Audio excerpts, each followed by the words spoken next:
चंद्रयान-3 को आंध्र प्रदेश के श्रीहरिकोटा के स्पेस सेंटर से शुक्रवार दोपहर 2:35 बजे लॉन्च किया गया था। फ्रांस दौरे पर गए पीएम मोदी ने चंद्रयान-3 लॉन्च की बधाई देते हुए ट्वीट किया। पीएम मोदी ने कहा, चंद्रयान-3 ने भारत की अंतरिक्ष यात्रा में एक शानदार चैप्टर की शुरुआत की है। पीएम मोदी ने कहा, यह भारत के हर व्यक्ति के सपनों और महत्वाकांक्षाओं को ऊपर ले जाते हुए ऊंचाइयों को छू रहा है। यह महत्वपूर्ण उपलब्धि हमारे वैज्ञानिकों के अथक समर्पण का प्रमाण है। मैं उनके उत्साह और प्रतिभा को सलाम करता हूं। चंद्रयान-3 के लॉन्च को देखने के लिए कई स्कूलों के करीब 200 स्टूडेंट्स स्पेस सेंटर पर पहुंचे थे। इस दौरान हजारों लोग स्पेस सेंटर पर मौजूद दिखे। चंद्रयान-3 5 अगस्त को चंद्रमा की कक्षा में प्रवेश करेगा।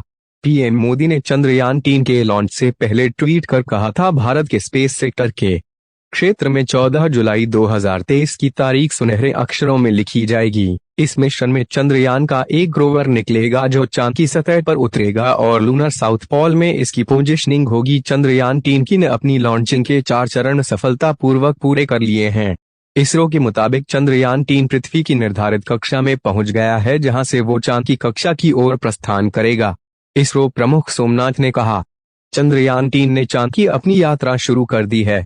चंद्रयान-3 को शुभकामनाएं दें कि आने वाले दिनों में वो चांद पर पहुंचे। सोमनाथ ने कहा, ALVM-4 रॉकेट ने चंद्रयान-3 को सटीक कक्षा में पहुंचा दिया है। इसरो ने बताया है कि चंद्रयान-3 की गतिविधि पूरी तरह से सामान्य है और वो उसे चांद की सतह पर देखने की प्रतीक्षा में है। लेकिन पिछली अनहोनी के बाद इसके कामयाब होने की कितनी संभावना है? चंद्रयान-3 में क्या क्या बदलाव किए गए हैं?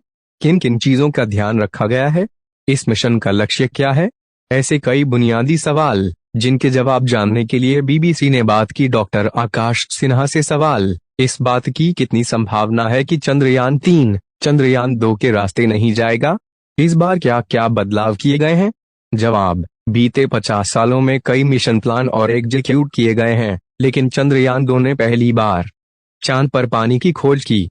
भले ही उसका लैंडर बाहर नहीं आ पाया, पर इस बार हम आश्वस्त हैं कि वो जरूर होगा। इस विश्वास के पीछे जो कारण है वो ये कि पिछली बार लैंडर के लिए जिस तकनीक का इस्तेमाल किया गया था उसमें अब बहुत बदलाव हुए हैं।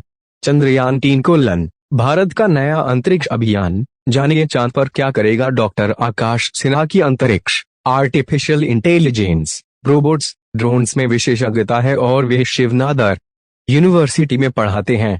नीचे दिए गए सभी सवाल जवाब उनसे हुई बातचीत पर आधारित है। सवाल, चंद्रयान-3 का लैंडर चांद की उस सतह पर लैंड करेगा जिसके बारे में अब तक कोई जानकारी मौजूद नहीं है।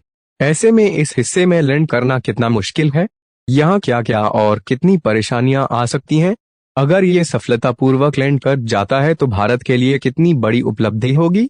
जवाब, हमारे वैज्ञानिकों ने चांद के एक चुनौतीपूर्ण हिस्से को चुना है। इस हिस्से को लूनर साउथ पोल कहते हैं। इसकी खास बात यह है कि इस पर धरती से सीधे नजर रखना मुश्किल है। यहाँ पर पानी और दूसरे खनिज पदार्थों के होने की काफी संभावना है। सवाल, चंद्रयान-3 का उद्देश्य क्या है? जवाब, इस मिशन में चंद्रयान का एक रोवर निकलेगा, एक छोटा सा रोबोट जो कि चांद की सतह पर उतरेगा और लूनर साउथ पोल में इसकी पोजीशनिंग होगी।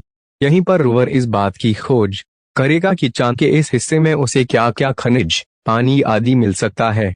इस खोज से खास बात यह होगी कि अगर कभी भविष्य में हम चांद में कॉलोनियां बसाना चाहें तो इसमें बहुत मदद मिलेगी। सवाल, ऐसे मिशन के सबसे बड़े जोखिम क्या हो सकते हैं? जवाब, पहला जोखिम यह है कि चांद पर जब आप कोई यान भेजते हैं तो पूरी तरह से इसका नियंत्रण कंप्यूटर्स के पास होता है। एक इंसान होने के तौर पर आप 4 लाख किलोमीटर दूर बैठे उसे कंट्रोल नहीं कर सकते। वो पूरी तरह से आर्टिफिशियल इंटेलिजेंस की मदद से काम करता है। दूसरी चीज ये है कि चांद पर कोई जीपीएस नहीं है। जैसे हम धरती पर कोई गाड़ी चलाते हैं तो जीपीएस के माध्यम से कई जानकारियां हमें मिल जाती हैं। ड्राइवरलेस कारें जीपीएस तकनीक से ही काम करती हैं, लेकिन चांद पर ये काम नहीं करती। वहां आपको पता नहीं चलेगा कि आप कहां पर हैं, किस हिस्से में हैं, कितनी दूर हैं। इन सभी चीजों का अनुमान उसे ऑनबोर्ड सेंसर से लगाना है, तो इससे 2-3 नई मुश्किलें पैदा हो जाती हैं। अच्छी बात यह है कि इस बार इन सभी चीजों का ध्यान रखा गया है। चंद्रयान-3 मिशन क्या है और इसके कामयाब होने की कितनी संभावनाएं हैं? सवाल, चंद्रयान 2 की लागत एक हॉलीवुड फिल्म के बजट से भी कम थी और चंद्रयान 3 मिशन की लागत उससे भी लगभग 30% कम है। भारतीय वैज्ञानिक ऐसा करने में कैसे कामयाब रहे? जवाब: भारत में एक चीज हमें हमेशा से सिखाई गई है कि अपने संसाधनों का भरपूर इस्तेमाल करें, संभव हो तो उनका पूर्ण उपयोग भी करें। जैसे जब चंद्रयान 2 भेजा गया था तो उसके 3 हिस्से थे: ऑर्बिटर, लैंडर और रोवर। ऑर्बिटर कामयाब रहा और वो अभी भी चांद की ऑर्बिट में घूम रहा है।